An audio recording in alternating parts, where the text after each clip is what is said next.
Good afternoon, dear friends. First, I would like really to take this opportunity to not only to thank, but to congratulate Trent and Van, who amazingly achieved his dream to put fundamental science in this country. It's really very impressive, very moving to be here.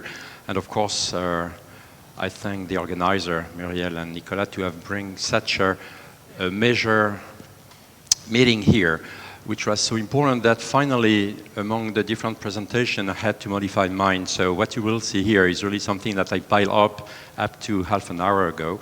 And so there will be a little too many slides, and that's why you just cut me whenever you want. The idea again, so that's where I am here, is, and I will start with the conclusion essentially for that because I'm not sure that I will reach them. For me, really, what is the impressive outcome of all what we have been doing since decades, for those who have my age, through space exploration of the solar system, and what the characterization of the exoplanets since now 20 years have brought to us, is a really major change of paradigms, which you can really synthesize in one word, which is diversity. I think that for anyone, and particularly the young generation, if you want to express what has been found, is that really nothing is as we thought in the terms of essentially what brought our minds with this famous plurality of worlds, which was a very historical thing, at least since Epicurus in -300 already proposed that there would be life everywhere in the universe. As you know, it has been stopped by 1.5 millennium by the monotheisms, brought by Copernicus, Giordano Bruno, Galileo, and really built over the time up to now. 4th century of physics essentially has established that the same laws being operating everywhere in the universe, the same effects should be there. So necessarily, there should be places as ours and people speaking exactly as we do now, because the universe would be infinite. And so this idea that the same laws derive to the same effects is continuously being thought as such. And so what we do now is essentially discover the opposite. And diversity is essentially the way to recognize what we find. All the classes, like inner planets, outer planets, comets, asteroids, whatever, all the classes essentially hide the reality of what is behind that we do not know yet. And we have to discover is the diversity of all these members. And among these, of course, the question of the Earth is fundamental. The more we understand the process that led to the present state of the Earth, the more we understand that the relationship between the laws, the structures, what is fundamental or generic, and what is contingent. I don't know, I'm not sure that's contingent in English word, but at least that's the French word, contingent, which has to do with the environment here. This balance is very important. And the more we go, the more we understand that the contingent things are fundamental to understand the evolution. And so in this respect, when Nicolas proposed to me to put Mars and the Earth as a co-study, whether or not they were co-evoluted, I think it's important in that respect. At that time when he proposed that, I was not sure, but now I think it's interesting. So this idea that Mars and the Earth might have had a co-evolution, of course, is an old story. And if you looked at the pictures that was brought over the centuries at the inhabitants of Mars or whatever, you would laugh. But actually, what we see now is very similar to. The reason why it's been considered that, okay, everyone knows what Mars today is, everyone knows what the Earth today is, but at the same time, as you know, on Mars, we have discovered a lot of structure, like this one, which is well known, and I could pile up many, many structures like this that I will just go here, by many missions up to now. And when you put all that here, you are convinced that at some time, although it's not demonstrated that, for example, was driven by water, none of these tell you that there has been water. But for a number of reasons, which has to do essentially with dogma more than with science, everyone considered that water was present on Mars, and in massive floating matters. That has been converted very often into the fact that if water was present into floating structures like these ones, necessarily it also sustained perennial bodies of water. And the question of Mars having or not an oceans have been driven for long, long times as a reality. That's not necessarily true. And I will take some time today to dispute that or challenge that. Just putting a sentence here, you don't need to read that. It's just for me not to forget to tell you. The idea is that if there is a process, and there are always a process that can take water from wherever it is up to the surface in the liquid form, if this, at the time it's in the surface, the environment is such that the pressure is too low, the temperature is too low, whatever it is, you don't have the thermodynamic conditions for water to remain stable, of course it will change its phase. But doing that, it takes some time. It can take days, weeks in some cases. That's why you can drink water even in Vietnam during the summertime. Hopefully, it does not evaporate immediately. And so you may well have structures driven by the fact that some water went to the surface, build these structures, but only once or a few times repeatedly, once every 10 million years. And that does not mean that systematically this water finally will feed oceans. And that has been a sort of a syllogism built over the time. And this is why from that pictures, this one has been drawn, and everyone who knows, who has been to any NASA building in the US knows that this picture in the center is there forever. Why? Because the people consider that this is a demonstration that Mars might have been a blue planet.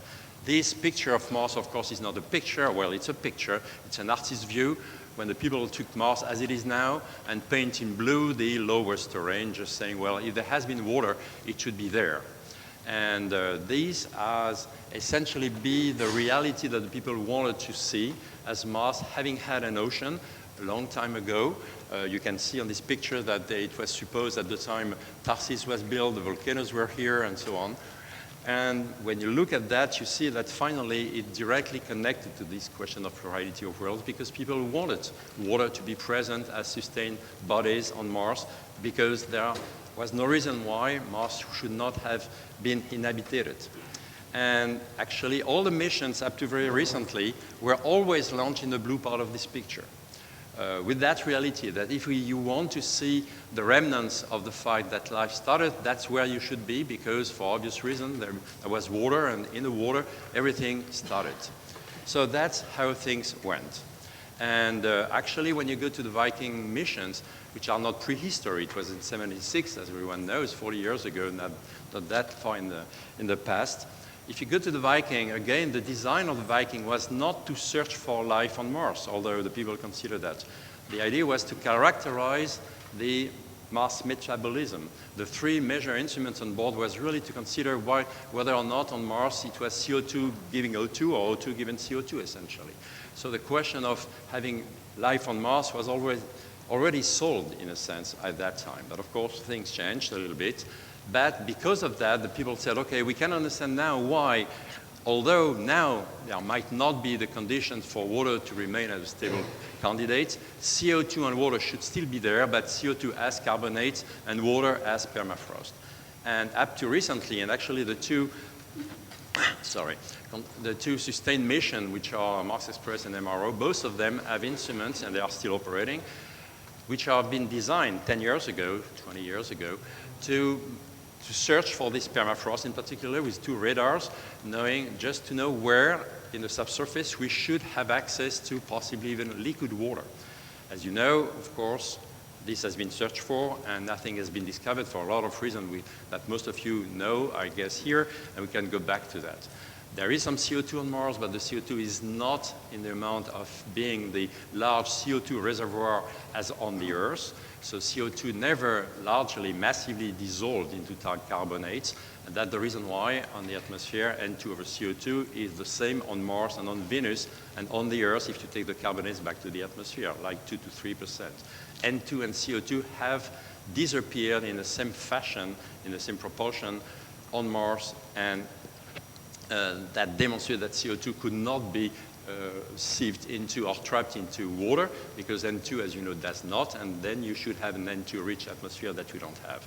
So everything changed, actually, in the very recent years, and Mars was not like that in the past, as I will explain to you in a moment, and possibly even the Earth was not like that in the past. And that's the beauty of what we are doing now, and I will finish by that. Looking at the ocean Mars now, we have some access to what might have been the ancient Earth. So what I would like to cover, but I'm sure I will not cover all that today, what the status of the water on the Earth as we know it now, at least it will be my sum up of that, water on Mars, and if I have time, Cameron spaces, because that has directly to do not really with Mars, but with Rosetta, Philae, and others, and I think there is a major outcome of that in terms of how now in the future we should look for biosignatures in the solar system. So, water on the Earth first. That will be, again, very subjective, everything, here today to me, but that's how I see that. First of all, when you look at the planets now, although everyone knew that for a long time, that there was liquid water on the Earth and nowhere else, but only very recently we understood that to get liquid water elsewhere than on the Earth probably never happened within our solar system, maybe on Mars for some duration. I will go back to that. But it's very difficult, actually, although it was conceived very easy to maintain water as a liquid in space. It's very complex, as you know, and it's been demonstrated. And so now we know that very specific environments have been stable on the Earth that make water stable on the Earth probably since more than 4.2, 4.3 billion years. And that's absolutely astonishing. So if you go back to the accretion times, so we have these after the accretion, and just a few million years after the planet accreted, these were the 4 planets in terms of dimension, mass distribution. And as you know, it's not trivial to get an accretion model that will give essentially that sort of distribution. The idea that, and that's one of the possibilities, not the other one, to get that distribution has something to do with the disk out of which the planet accreted. Essentially, to get these, you need to accrete the 4 of them out of a very highly confined disk. I know it's still challenging or challenged or disputed, but that's one, at least, the favored to me model now. And the idea that you should have had a disk which would be essentially limited, confined within a very small area here. This is the famous AST line, so typically 3-4 astronomical units. This is 1, the present Earth's orbit, only if a disk is like that. And that's known for more than 10 years, 15 years, and been predicted that if you want really to have the right mass distribution, you have to start with a disk like that. Of course, there is no reason for our disk to have been like that, because if you start with these, instead of having the distribution that we have, we would have that. Mars should be larger than the Earth, and it is 10 times smaller. Most of the people, if you read the bibliography up to a few years ago, they said, okay, there is a problem in my model, but why do we care? I mean, Mars is there, and this is it. But only one group that I know consider that if that's the case, to go to that, there is only one possibility. Possibly there are others, but this possibility I really like, and this is what has been proposed by Morbidelli and our friends from Nice to explain how the disk might have been emptied. And that has to do with what we call, or what they called actually, the Grand Tack model, which has to do with the migration, and I'm sure that by Friday, speaking of exoplanets, that will be elaborated a lot. This question of migration, to me, is one of the fundamental things. It's a process which is totally generic in space, and it's exemplary of something which is generic as a process, but has a lot of variety of possibilities in terms of the form this generic process can take. Everywhere in space now, we saw migration as a generic way for planets not to be stable in place. Something that was not understood until really we discovered, or they discovered that beautifully, those who work on exoplanets. The question is why? I mean, at that time, if you remember well, 20 years ago, the people considered that Jupiter and Saturn in our system were the demonstration that it was not a generic process, because on our system, they would not have migrated. Only these people from Nice proposed that actually our planets also migrated. But of course, if Jupiter has migrated all the way like that, in a disk which would have already been likely accreted in terms planetesimal, it would have gone very close to the star, and we would not be here to talk, because there won't be any possibility to accrete the inner planet. So the only possibility would have been for Jupiter to stop at one point, and the reason why it stopped, essentially, in that model, is because on the very specific case of our system, another planet was formed, Jupiter, Saturn, that arrived rapidly in resonance, 3/2, 2 times 2 orbits of Saturn for 3 of Jupiter. And because of their mass ratio, and this is fundamental, supposedly Saturn would have been a little smaller in mass. It would not have blocked Jupiter, and Jupiter would have gone to the Sun. If it would have been higher in mass, the two would have migrated toward the Sun. So it's only the mass ratio, very specific in our case, that make the two finally to migrate it outwards and left what was required for the system to form. So I prefer that, which is a little more non-discrete, and that's how finally we got the right mass distribution. Of course, that's a model. It has to be validated. There is already 2 or 3 validations that have been completed, which I like, actually. No time to discuss that. But I think there is a lot of consistency behind that model. Anyway, to start with, these 4 planets mass distribution, we need to have a confined disk, and maybe there is other way to make it. But this is, again, one of the specificity, which is all, again, exemplary of what I call the specificity or contingents versus the structures, what is generic. But of course, with that, we have a problem with the water, because that, if we do accrete in the center, of course, we have only anhydrous mineral there. So we have to get the water from outside. And what these people have shown, which I think is very important also, is that the water didn't come after the accretion has finished, has been completed. The accretion went during, or the water went during the accretion itself. In other words, the turbulence of the cloud was such that while after the migration that took maybe a fraction of a million years, or 1 or 2 million years, no more than that, the accretion started afterwards.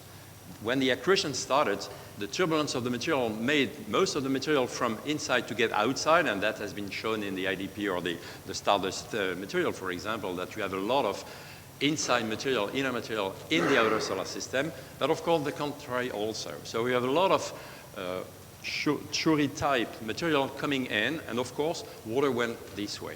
The water comes from comet-like objects, possibly through different steps, starting with a step within what we call now the asteroid belt. At that time they didn't have any asteroid again because they were just emptied at that point, but that went this way.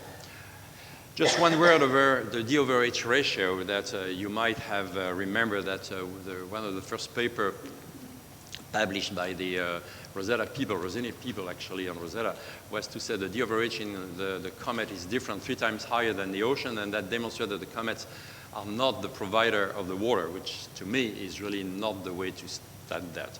As you know, D/H is a very, very rapid function of the temperature. Temperature at which water forms. Water forms between 10 and 20 K. Typically, you change by 1 or 2 degrees, and D/H change by an order of magnitude.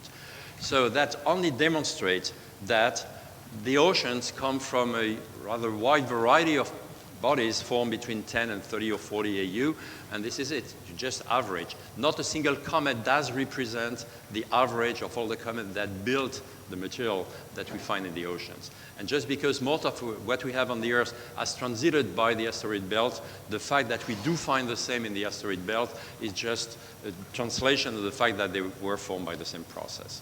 So the asteroid belt was formed like that, and that's the reason why essentially we find the same ratio. So there is no issue, I would consider, between the D/H measured in that comet and the D/H we find in the oceans and the origin of the water that come from the outer solar system, of course.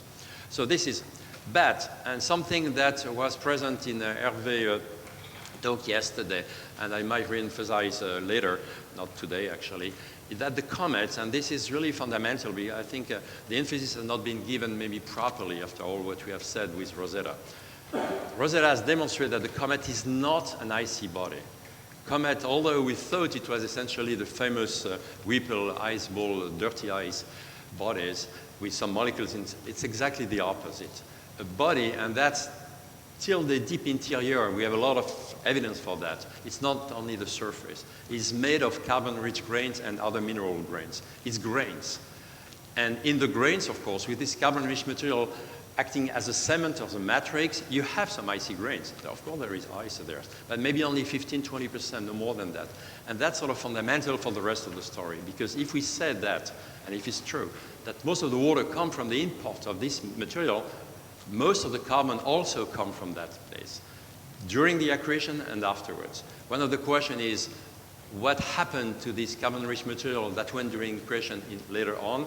I didn't expect to say that. I think there are many outcomes of that. One is the CO2-rich atmosphere that Venus, the Earth, Mars have. The CO2, to me, is a transformation of this carbon-rich material into CO2 very early on, because they were trapped during accretion, transformed into many things, including probably oil that we still have deep in the Earth, and the CO2 deep atmospheres. So that's sort of fundamental, and that has to be probed. And as you know, there is presently a mission that our colleagues from ESAS and JAXA are doing, which is called the Hayabusa 2, which arrive there in 2 years. And I think with a sample return, and those ERIC will also sample return some of these C-types or D-type asteroids, it will be fundamental.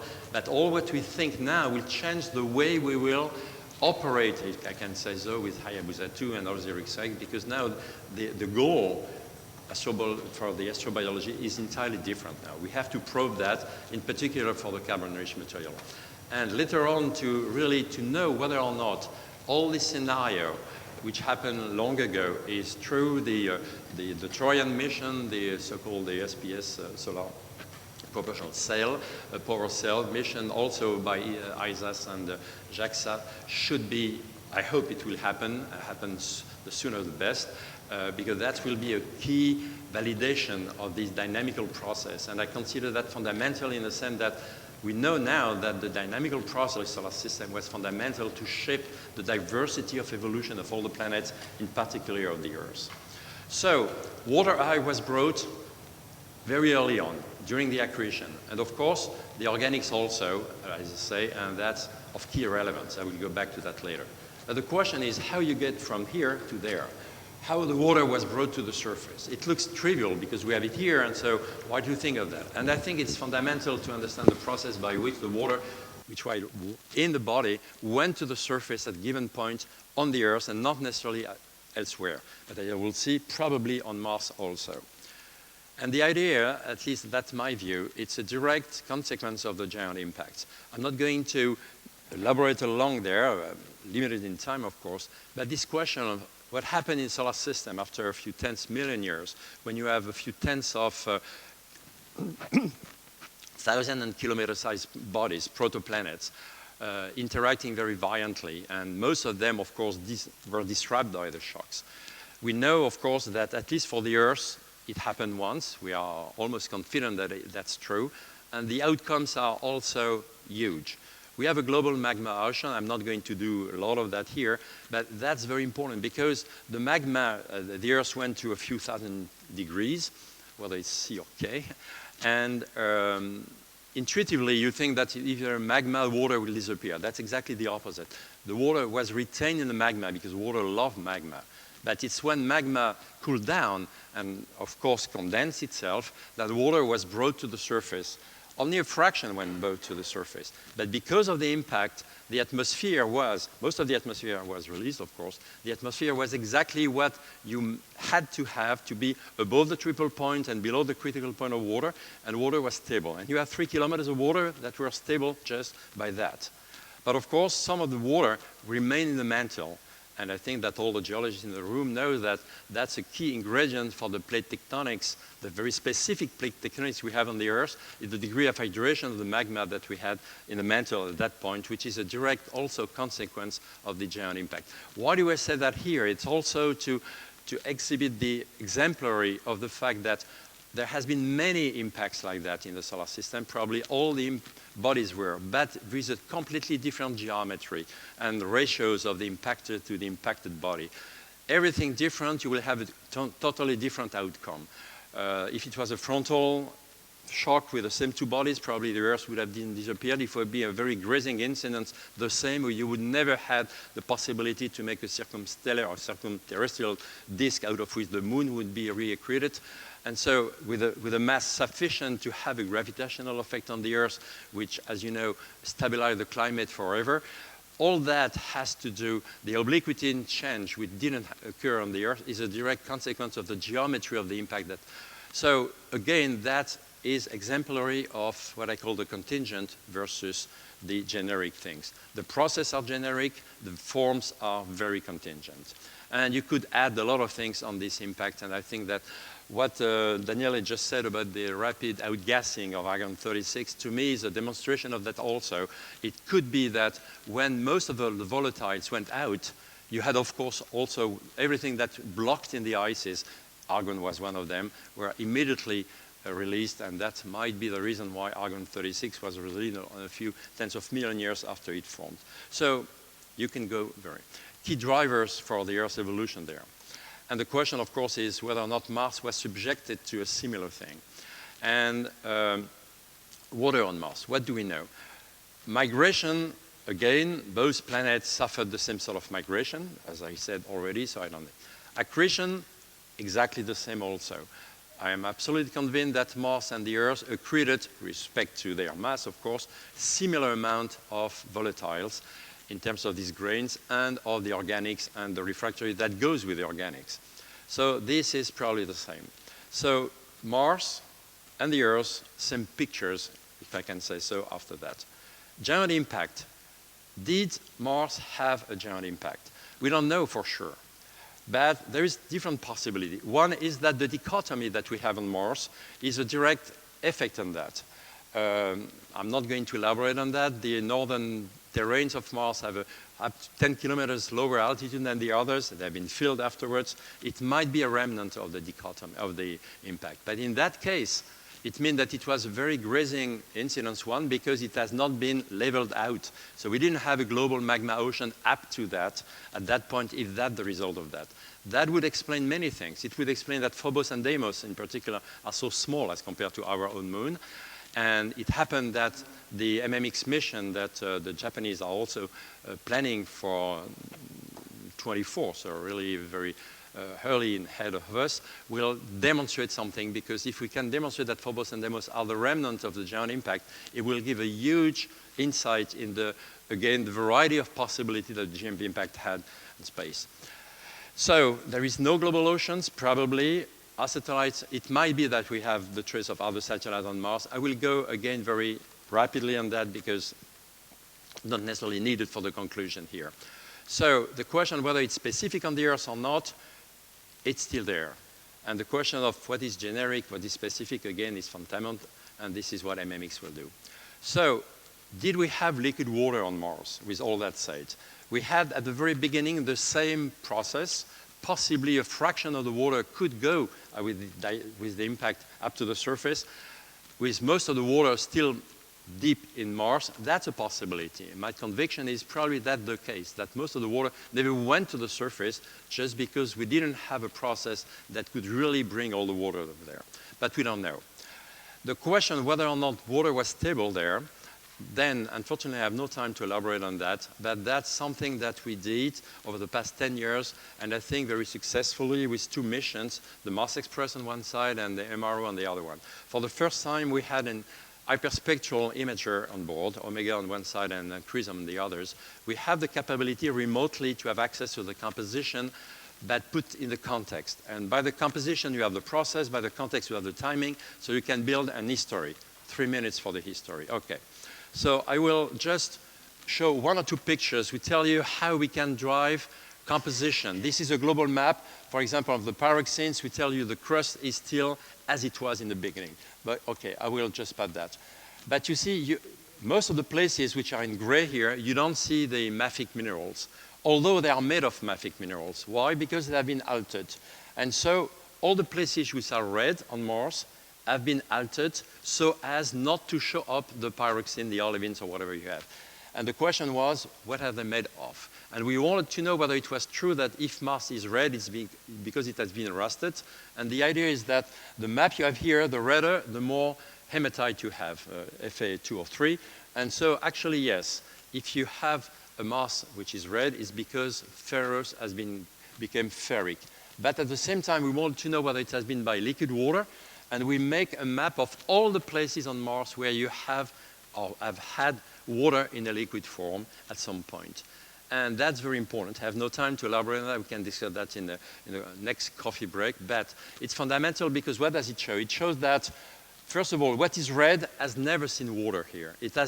Water has not rusted Mars. And we can demonstrate that when you have these red places, water was never there because instead of hematite, you would have goethite or other mineral that would have seen with water in or OH in. So that was one of the first things we demonstrated like 10 years ago. And so water is not, okay, I pass. The oxidation is very, very limited to a few tenths of micrometer. That's why you see the rover track, because as soon as you have some gardening, you go back to the unaltered material, which has not seen water, of course, but not of the alteration process. It's very, very superficial. And you see that here, a few tenths of micrometer, no more than that. Okay, so water is not responsible for Mars to be red. So because I want to finish, I will say, now that we have been able to go through in which form is the water, this is it. There is no large field of carbonates. And I start with that, and that demonstrates that the pressure, instead of having that, has a huge decrease at the beginning, and that's because essentially the water was, all the greenhouse gases escaped by a massive outflows. The phyllosilicates are the most abundant and were formed at the very beginning. And then you have many others that went. What I put here is a scale in time showing that we have been able to show the evolution of the environment, of the function of the evolution of the mineral that we find. And it goes from phyllosilicates to others. So we have a sequence. And so we can really see and follow the evolution of Mars through the mineral that we see. And because of that, we saw that there is a diversity that goes. Maybe some water went there, and importantly, and that would be a second thing that we would like you to remember, we can demonstrate that Mars very early on had a global climatic change. And that's probably due to the fact that all the atmosphere has been escaped by the loss of the magnetic field, very likely, but there are many other possibilities. And we can understand now why. So, if I go to this, habitability was very early on, before this escape of most of the gases, which happened maybe 200–300 million years after the planet formed. So prior to that, we had a possibility for water to be present. And that's why we draw here, it's in blue, although you don't see it well. After the accretion, you have something like that. So these are the first three: accretion, giant impact, and then possibly habitability. But then you go to the global climatic change, and rapidly, and then it fade out, then possibly the late heavy bombardment, and then the anhydrous oxidation of the surface for 3.5 billion years. So you have something like that: accretion, giant impact, Mars habitable possibly, then global change, heavy bombardment, and dry Mars. These are the first three steps. These are possibly the first three steps for the Earth also. That's why I put the colors here, except the second is not the same because the giant impact was not exactly the same, again, with many different outcomes. But we might have had Mars and the Earth very similar a few hundred million years after it formed. But that's why I said the emergence of life, instead of being here, probably was here, because we have the zircon showing that there has been water with continuity during the LHB. We have demonstrated that only 15% of the ocean disappeared.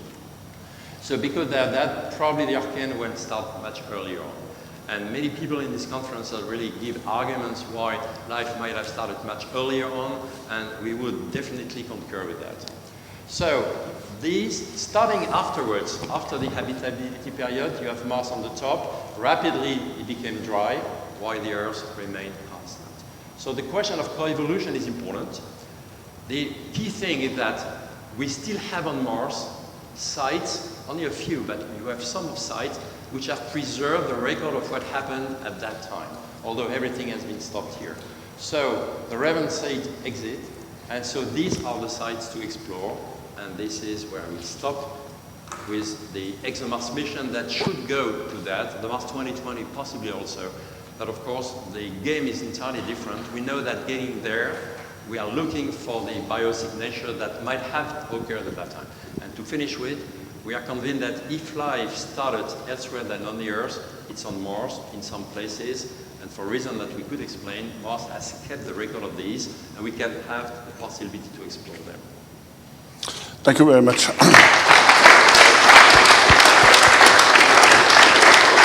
So we have time for only one very short question.